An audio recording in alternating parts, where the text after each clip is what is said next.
صل على رسوله الكريم. أما بعد فأعوذ بالله من الشيطان الرجيم. بسم الله الرحمن الرحيم. يا أيها الذين آمنوا اتقوا الله وآمنوا برسوله يؤتكم كفلين من رحمة ويجعل لكم نورا تمشون به ويغفر لكم والله غفور رحيم. لئلا يعلم أهل الكتاب ألا يقدرون على شيء من فضل الله وأن الفضل بيد الله يؤتيه من يشاء والله ذو الفضل العظيم.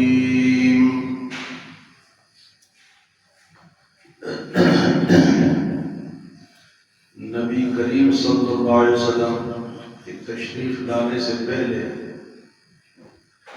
یہودی اور عیسائی جو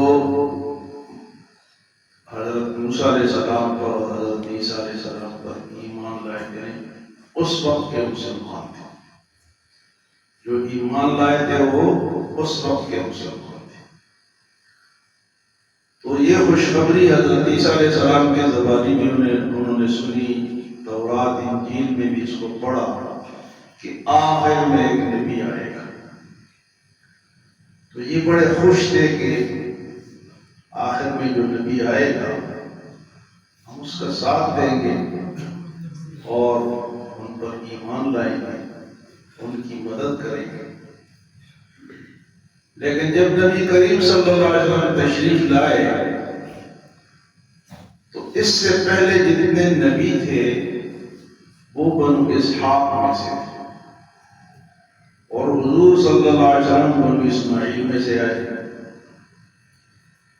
تو ان کو یہ حسد ہوا کہ بھئی یہ جو آخری نبی ہے یہ ہمارے آباء و اجداد میں سے کیوں ہے، یہ بنو اسماعیل میں سے کیوں. اب ان کو یہ ضد اور حسد اور غار چڑھ گیا، ایمان لانے سے محروم ہو گئے اس ضد کی وجہ سے کہ ان کے اولاد میں سے کیوں آئے. حالانکہ پکا ارادہ تھا ان کا کہ وہ آئیں گے تو ہم ان پر ایمان لائیں گے. تو عیسیٰ علیہ السلام کے بعد جب پیارے نبی صلی اللہ علیہ وسلم تشریف لائے تو کئی لوگ مسلمان بھی ہوئے، کئی مسلمان بھی ہوئے اہل کتاب میں سے، یہودیوں میں سے اور عیسائیوں میں سے. کچھ زیادہ تو نہیں ہوئے لیکن کچھ ہوئے. تو ان کے لیے اللہ پاک نے فرمایا یا ایھا الذین آمنوا اتقوا اللہ، اے ایمان والو جو اللہ سے ڈرتے ہو، آمنوا برسولہ، اس رسول پر ایمان لاؤ. پہلے بھی تم ایمان لا چکے ہو اور اب اللہ سے ڈرو اور اس نبی پر ایمان لاؤ. فرمایا جب اس پر ایمان لاؤ گے یؤتکم کفلین من رحمتہ، تو اللہ تمہیں دوہرا اجر دے گا. یؤتکم کفلین من رحمتہ، اللہ کی ڈبل رحمت کے تم مستحق بن جاؤ گے. ڈبل اجر، ایک پہلے نبی کو بھی مانا اور اب دوسرے نبی پر بھی ایمان لے آئے تو اجر کیا ہو جائے گا؟ ڈبل ہو جائے گا. لیکن وہ اس پیشکش سے محروم ہے، آج تک محروم. اللہ کی طرف سے پیشکش ہے کہ بھئی ایمان لے آؤ تمہیں ڈبل اجر ملے گا دو نبیوں پر ایمان لانے کا. ویسے تو ہر مسلمان کے لیے یہ شرط ہے کہ وہ ہر نبی پر ایمان لائے.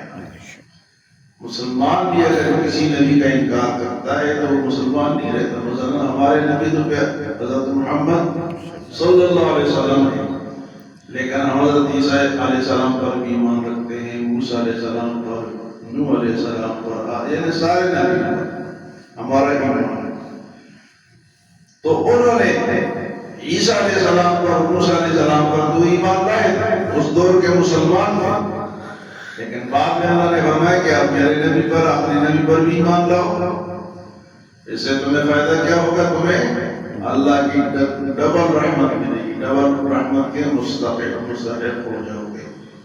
یؤتکم کفلین من رحمتہ، اور فرمایا کہ رحمت بھی ملے گی، وَيَجْعَلْ لَكُمْ نُورًا، تمہیں ایک نور عطا ہوگا، ایمان کا نور ملے گا، یمشون بہ، جس کے نور میں تم روشنی میں چلو گے، وَيَغْفِرْ لَكُمْ، اللہ تمہیں بخش بھی دے گا۔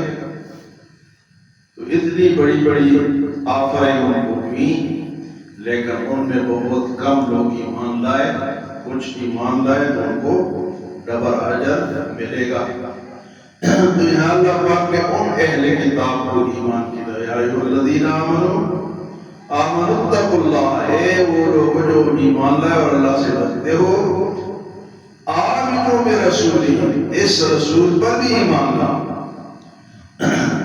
یؤتکم کفلین من رحمتہ، اللہ کی ڈبل اجر رحمت تمہیں ملے گی، وَيَجْعَلْ لَكُمْ نُورًا، اور اللہ تمہارے لیے ایک روشنی جو ایمان ہوتا ہے نا، اس کے اندر ایک روشنی ہوتی ہے، پھر انسان جو ہے اسی کے راستے پہ چلتا ہے، اسے ہر طرف روشنی ہی روشنی ملتی ہے، اچھائی کی طرف لپکتا ہے ایمان کی برکت سے، تو یہ روشنی ہر ایمان والے کو ملتی ہے۔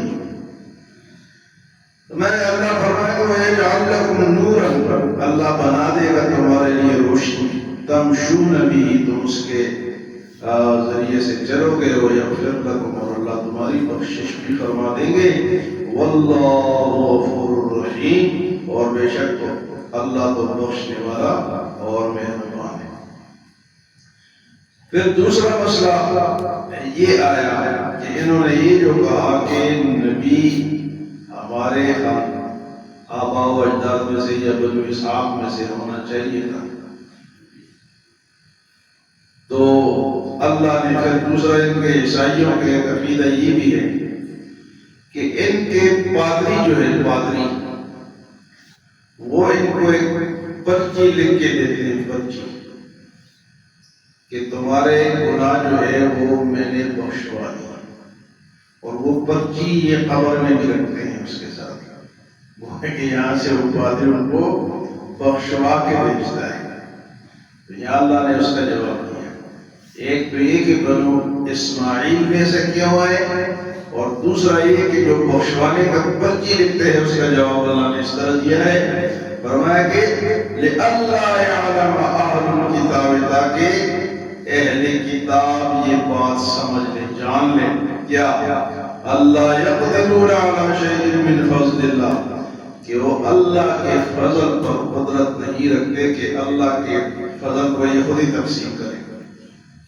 بخشنا یا نبی کا بنو اسماعیل میں سے آنا یہ تو اللہ کا فضل ہے، تم کون ہوتے ہو اس کا پوچھتے ہو؟ فرمایا اللہ یقدرون علی شیء من فضل اللہ، تو وہ اللہ کے فضل پر قادر نہیں ہے۔ اللہ جسے چاہتا ہے اپنا فضل، نبوت جو ہے بنو اسحاق میں سے ہزاروں نے بھی بھیجے، اللہ کی شان ہے، اور بنو اسماعیل میں سے ایک نے بھی بھیجے، تو تمہیں کیا تکلیف ہے؟ وہ جو اتنے نبی آئے تھے تو اس پر تو اور مسلمانوں کا اعتراض نہیں ہے کہ وہاں سے کیوں آئے، تم یہ اعتراض کیوں کرتے ہو؟ یہ تمہارے بس کی بات نہیں ہے یا تمہارے اختیار میں نہیں، اللہ کا فضل ہے، وہ جسے چاہتا ہے عطا کرتا ہے۔ اللہ یقدرون علی شیء من فضل اللہ، تم اللہ کے فضل پر کوئی قدرت نہیں رکھتے، تو یہ جو تم پرچیاں لکھ کے دیتے ہو نا، یہ تمہارا کام نہیں ہے، اللہ کا کام، وہ جسے چاہے بخشے گا، پرچیوں سے تم نہیں بخش سکتے۔ یا یہ جو نبی ہے کس خاندان میں سے آئے ہیں، یہ بھی اللہ کا انتخاب ہے، وہ جسے چاہے جس خاندان میں سے دے، کیونکہ نبی بنانا یہ اللہ کا کام ہے، کوئی اور نبی نہیں بنا سکتا۔ اور اللہ فرماتے ہیں ایک جگہ کہ نحن قسمنا بینہم معیشتہم فی الحیات الدنیا، دنیا کی جو روزی ہے وہ بھی میں نے تقسیم کی ہے، تو اتنا بڑی نبوت جو ہے وہ میں کسی انسان کے ہاتھ میں دے دوں گا کہ وہ فیصلہ کرے؟ کہ کس نے نبی بننا ہے اور کس نے نہیں بننا. اور یہاں اللہ پاک نے یہ کتاب کو یہ جواب دیا ہے لِأَلَّا يَعْلَمَ أَهْلُ الْكِتَابِ تاکہ اہل کتاب یہ بات سمجھ لیں اللہ يَقْدِرُونَ عَلَى شَيْءٍ مِّن فَضْلِ اللَّهِ کہ وہ اللہ کے فضل پر کوئی طاقت قدرت نہیں رکھتے وہ جسے چاہتا ہے. وَأَنَّ الْفَضْلَ بِيَدِ اللَّهِ اور اس کا فضل نبوت دینا بخشنا نبی بنانا یہ اس کا فضل ہے اس کے ہاتھ میں. وَأَنَّ الْفَضْلَ بِيَدِ اللَّهِ يُؤْتِيهِ مَن يَشَاءُ جسے چاہتا ہے وہ عطا کرتا ہے. وَاللَّهُ ذُو الْفَضْلِ الْعَظِيمِ اور اللہ تو بہت بڑے فضل کا مالک ہے. اس کے پاس جو فضل ہے وہ کسی اور کے پاس نہیں ہے. تو فضل بھی کس کا چاہیے؟ اللہ تعالیٰ کا چاہیے. تو ان دو آیات میں ایک میں تو اہل کتاب ابھی بھی اہل کتاب موجود ہیں حالانکہ اب کے جو اہل کتاب ہے نا یہ اہل کتاب اس لیے نہیں ہیں آج کل کے جو اپنے آپ کو یہودی یا عیسائی کہتے ہیں وہ اہل کتاب اس لیے نہیں ہیں کہ ایک تو وہ کتاب ہی نہیں ہے تورات و انجیل تبدیل ہو چکی. دوسری بات کہ ان کتابوں میں جو لکھا ہے ان کو پتہ ہی نہیں نہ ان کو اس پہ عمل ہے.